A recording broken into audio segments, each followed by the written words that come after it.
Alrighty, some of the economic reasons behind imperialism. First and foremost, Europeans are having a really hard time selling these goods that they're making in Europe. No one is buying them, and this is problematic.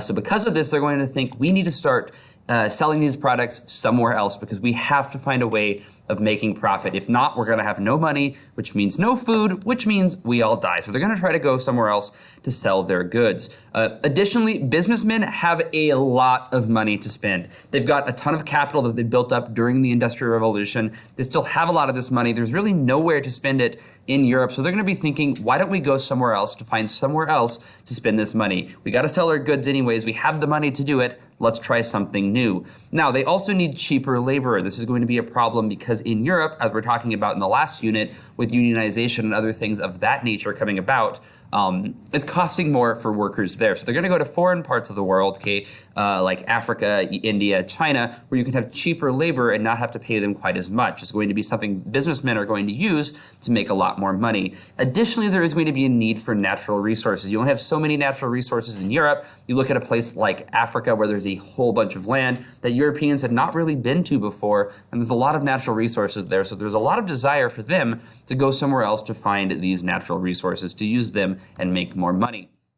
Also, there is a lot of political reasons for this desire for imperialism. Number one is you need colonies. If you need colonies, you have military power, you have national strength, national security, and it boosts your nationalism. You have the power to have a military really anywhere in the world, and I'll talk about that in a little bit more detail in just a second, if you have colonies. Additionally, is it makes your country look strong because you have the ability to control not just your country, but different parts of the world as well, increasing your power when it comes to international negotiations and increasing your power within your country as well. It allows you to protect your country with national security because you have these military bases all around these world and these little spheres of influence all around the world, and it makes your country look proud. Not only can you do this within your borders, but you can control different parts of the world under allegiance to your country as well. This helps build your national pride.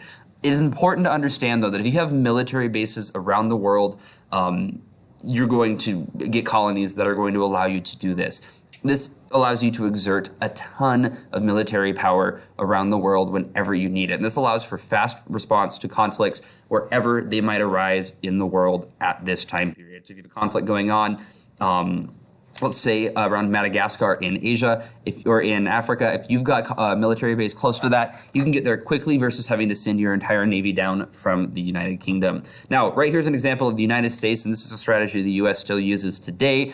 Every single star right here is a military base operated by the United States of America. So you can see potential conflict zones, okay, over by Russia and then portions of the Middle East as well.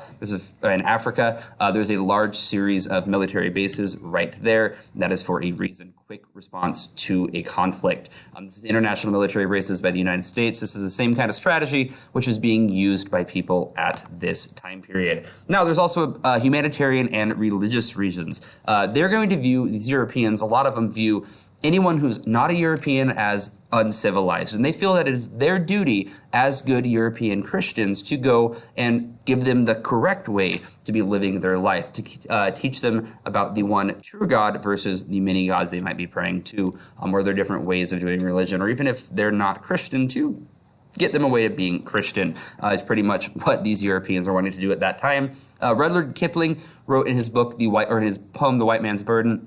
He really goes and explains what this is. We're going to be reading this in class as well, so we'll know a little bit more about that later. They're going to send missionaries here, and these missionaries are going simply to spread God. Okay, they want to take and teach these individuals who have not really been taught about Christianity, the understanding of God, what it is, and hopefully trying to convert them to go and save their souls. Because again, they view them as uncivilized, and that is what they're doing. Right here is kind of that picture of the white man's burden. Okay, you see the guy in the red coat, the British, carrying the Chinese, Middle Eastern, the Indians, all these different groups right over there on their back, trying to get them to what they view as civilization. You also see Uncle Sam right here in Africa and with the Native Americans, and then the Philippines on here in Cuba as well, carrying them up to civilization at the top. Now, if you look down below, you can see these other different things they're standing on top of, like slavery, vice, ignorance, oppression, and barbarianism, all things that Europe, the Europeans, so the British here, and the Americans are all all just as guilty of. But this desire or this belief that because they're European or because they're American, they're inherently more civilized than anyone who is not. We'll discuss this a little bit more in class. There's a lot of different kind of connotations with this, but just be able to look at this cartoon and kind of see what's going on right through here. Lastly, though, is the advanced technology.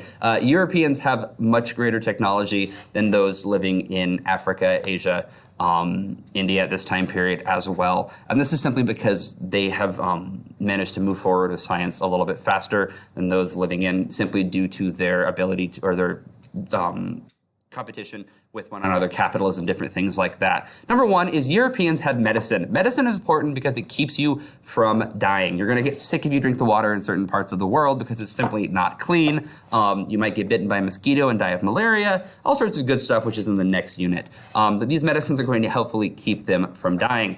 Also, there's a steamboat, which means super duper easy transportation. Hop in there, relax, go to sleep, have some food, enjoy yourself. Pretty soon wake up and you're in your location. Telegraph, which means fast communication to anywhere in the world. You can talk to someone on the other side of the continent by simply clicking a button and going from there. And the machine gun, which is important because if anyone wants to stop you, you can shoot them, which means they're not going to be moving for very long. Sadly, this is going to be happening a lot at this time period as well. That is all for now. Questions, comments, put them down below. Good luck.